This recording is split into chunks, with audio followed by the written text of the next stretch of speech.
ओम गं गणपतये नमः। राधे राधे। आप सभी को गणेश चतुर्थी की हार्दिक शुभकामनाएं। आइए सुनते हैं आज गणेश चतुर्थी पर चौथ माता की कहानी। एक बुढ़िया माई के ग्वालिया बाछलिया नाम का बेटा था। बुढ़िया माई अपने बेटे के लिए 12 महीने की सभी चौथ करती थी। बेटा लकड़ी लेकर आता था और दोनों माँ बेटा उनको बेचकर गुजारा करते थे। बुढ़िया माई रोजाना लकड़ी में से 2 लकड़ी रख लेती और चौथ के दिन बेटे से छुपकर बेचकर सामान लाती थी और 5 पुआ बनाती थी। एक पुआ गणेश जी महाराज को, एक चौथ माता को चढ़ाती, एक ब्राह्मण को और एक अपने बेटे को खिलाती थी और एक पुआ खुद खाती थी। एक चौथ के दिन बेटा अपनी पड़ोसन के घर गया। वह पुआ बना रही थी। जब उसने पूछा कि आज क्या है जो पुए बना रखे हैं, तब वह बोली, मैंने तो आज ही बनाए हैं, पर तेरी माँ तो चारों चौथ को पुए बनाती है। उसने जाकर माँ से पूछा, माँ तू रोज पुए बनाती है, मैं इतनी मेहनत से कमाता हूँ। बुढ़िया माई बोली, मैं तो चौथ माता का व्रत करती हूँ।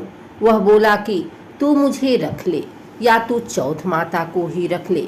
बुढ़िया माई बोली, मैं तो तेरे लिए ही चौथ का व्रत करती हूँ, इसलिए मैं तुझे छोड़ सकती हूँ, पर चौथ माता को नहीं।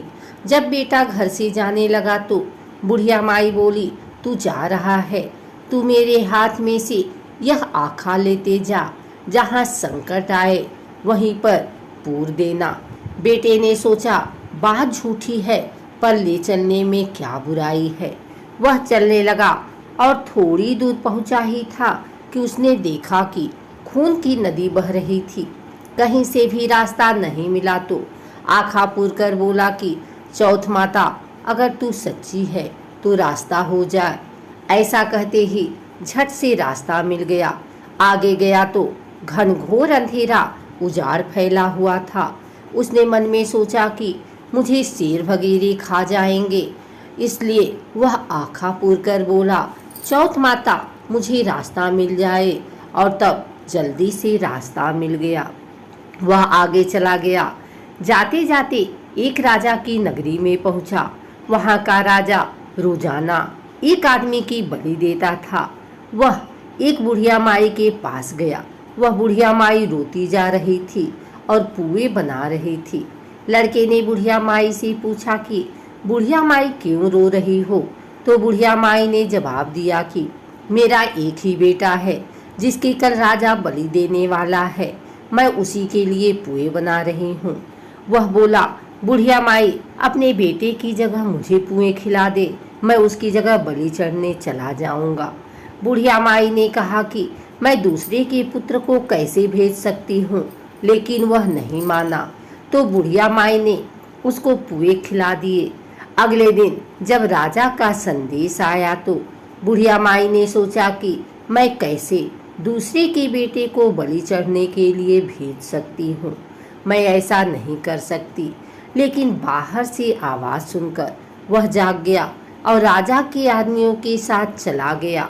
वहाँ मटके पकाने का जिसे कुम्हार मटके को पकाता है, बना हुआ था, जो एक मनुष्य का भोग लेने के बाद ही उसमें आव पकते थे। उन सब ने मिलकर उसको आव में चुन दिया। वह आँखा पूर कर आव में बैठ गया। एक दिन में ही आव पक गया और मिट्टी के घड़े सोने चांदी के बन गए। वहाँ एक जमादारनी झाड़ू लगा रही थी। तब झाड़ू से एक कंकड़ उछड़कर उन बर्तनों से जा टकराया। तब जमादारनी ने राजा को जाकर बताया कि आपका आव तो पक गया है। तब राजा ने सोचा कि आव तो 8 दिन में पकता है, आज एक दिन में ही कैसे पक गया। जब जाकर देखा तो वहाँ पर तो मिट्टी के मटके की जगह हीरे मोती और सोने चांदी के कलश हो गए हैं। अंदर से आवाज आई कि धीरे से उतारो, अंदर आदमी है। आवाज को सुनकर राजा के आदमी डर गए कि अंदर कौन सा भूत प्रेत आ गया। फिर वह बोला कि डरो मत, मैं तो सिर्फ एक आदमी हूँ जिसको तुमने अंदर चुना था। देखा तो अंदर हरे हरे ज्वारे उग रहे थे। राजा ने पूछा कि तू अंदर जीवित कैसे बच गया? तब उसने बताया कि मेरी माँ चौथ का व्रत करती है। जब मैं घर से निकला था तो मेरी माँ ने मुझे आंखें दिए थे। मैं उन्हीं को पूर कर बैठ गया और चौथ माता के कारण बच गया। तब राजा ने कहा कि मैं तेरे को एक घोड़े पर बैठाकर साकल बांध देता हूँ। यदि वह साकल खुलकर मेरे में बच जाएगी तो मैं चौथ माता को सच्चा मान लूंगा। तब वह आंखें पूर कर बैठ गया और चौथ माता से कहने लगा, हे चौथ माता, अब तुम ही मेरी लाज बचाना। तब साकल खुलकर राजा को बंध गई। राजा ने अपनी बेटी की शादी उस लड़के से कर दी और बहुत सा धन दौलत देकर विदा किया। पड़ोसन बोली कि माई, तेरे बेटे बहू आए हैं। जब छत पर चढ़कर देखा तो सच में बैठे बहू आ रहे हैं। हे चौथ माता, जैसे आपने बुढ़िया और उसके बेटे पर कृपा बनाई वैसे सभी पर कृपा बनाना। चौथ माता की कहानी कहने वाले को, कहानी सुनने वाले को, हुंकारा भरने वाले को और पूरे परिवार पर अपनी कृपा बनाए रखना। पुराने समय की बात है। एक ब्राह्मण था जिसके घर एक बेटा और बहू थे। बेटा और पिता कुछ कमाते तो थे नहीं। जो बहू के साथ आया हुआ दहेज का धन था उसी से अपना काम चलाते थे। जब भी बहू बाहर कचरा डालने जाती थी तब उसके पास वाली पड़ोसन उससे पूछती थी कि बहू, आज खाने में क्या खा कर आई हो? तब वे बोलती थी कि मैं तो बासी और ठंडी रोटी खाकर आई हूँ। एक दिन साहूकार के बेटे ने यह बात सुन ली। वह वहाँ से चला गया और अपनी माँ के पास जाकर बोला कि माँ, तू तो अपनी बहू को रोज गर्म खाना खिलाती है और वह फिर भी बाहर जाकर यह बोलती है कि मैं तो बासी रोटी खाकर आई हूँ। तब माँ ने कहा कि बेटा, मैं तो चारों थालियों में बराबर गर्म खाना परोसती हूँ। यदि तुम्हें यकीन नहीं है तो तुम खुद देख लेना। वह अगले दिन तबीयत खराब होने का बहाना बनाकर कंबल ओढ़कर लेट गया। तब उसको यह देखकर आश्चर्य हुआ कि बहू ने तो गरम गरम खीर और खान का भोजन किया है। और जब बहू बाहर गई तो वह उसके पीछे पीछे जाने लगा। तब पड़ोसन के पूछने पर बहू ने वही बात दोहराई कि मैं तो बासी रोटी खाकर आई हूँ। उसका पति उससे पूछने लगा कि तू अभी अभी तो गर्मा गर्म खाना खाकर आई है और पड़ोसन से कह रही है कि मैं बासी ठंडी रोटी खाकर आई हूँ। तू झूठ क्यों बोल रही है? तब उसकी विद्यमान पत्नी ने कहा कि यह ना तो तुम्हारे कमाए हुए पैसों की रोटी है और ना ही तुम्हारे पिताजी के कमाए हुए पैसों की रोटी है। यदि हम इसी तरह बैठे बैठे धन को खर्च करते रहे तो यह एक दिन कुएं की पानी की तरह समाप्त हो जाएगा। इसके बाद उसका पति कमाने के लिए विदेश चला गया। पीछे से उसकी पत्नी 12 महीने का चौथ का व्रत करती थी। उसको विदेश में रहते हुए 12 वर्ष व्यतीत हो गए। तब चौथ माता और विनायक जी महाराज ने सोचा कि इसको अब घर बुलाना चाहिए। चौथ माता लड़के के सपने में जाकर बोली कि तू अब घर चला जा, तेरी पत्नी को तेरी बहुत याद आती है। वह बोला कि मैं घर कैसे चला जाऊं, मेरे यहाँ इतना बड़ा कारोबार फैला हुआ है।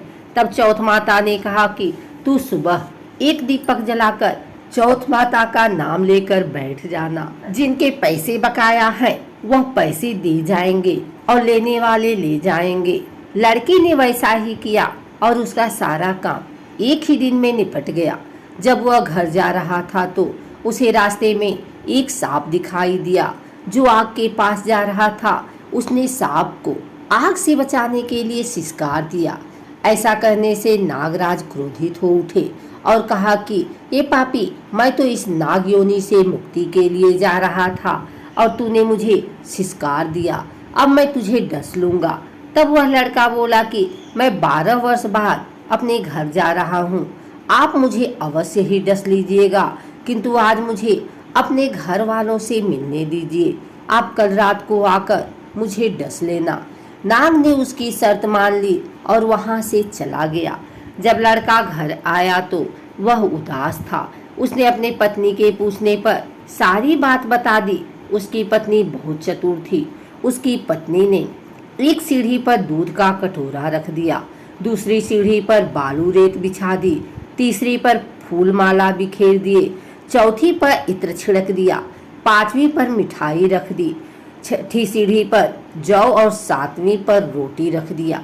रात को जब सब सांप आया तो सबसे पहले ठंडी ठंडी रेत में लौट कर आया। फिर दूसरी सीढ़ी पर दूध पीकर कहा कि मैं एक ब्राह्मणी के बेटे को डसता तो नहीं, लेकिन वचन दिया हुआ हूँ, इसलिए डसना पड़ेगा। फिर हुआ माला फूल की सीढ़ी से होता हुआ प्रसन्नता पूर्वक इत्र की खुशबू लेता हुआ ऊपर की ओर आने लगा।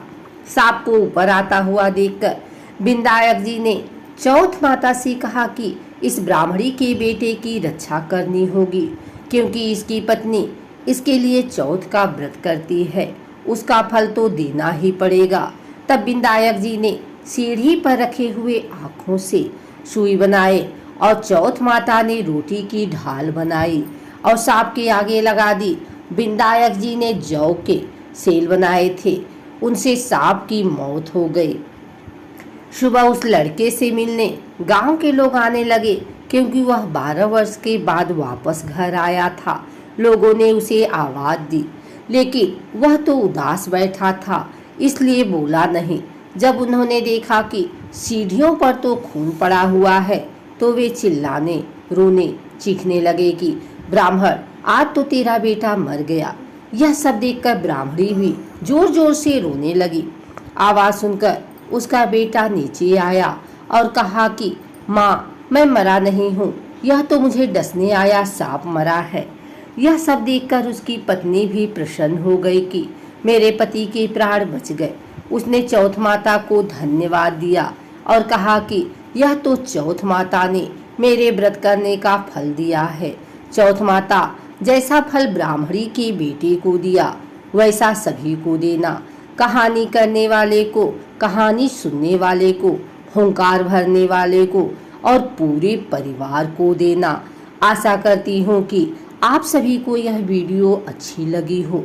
अगर यह वीडियो अच्छी लगी है तो इसे लाइक करें, कमेंट करें, शेयर करें। हमारे चैनल को सब्सक्राइब करके बेल नोटिफिकेशन ऑल पर सेट कर लें, ताकि आगे आने वाली वीडियो सबसे पहले आप तक पहुंच सके। धन्यवाद।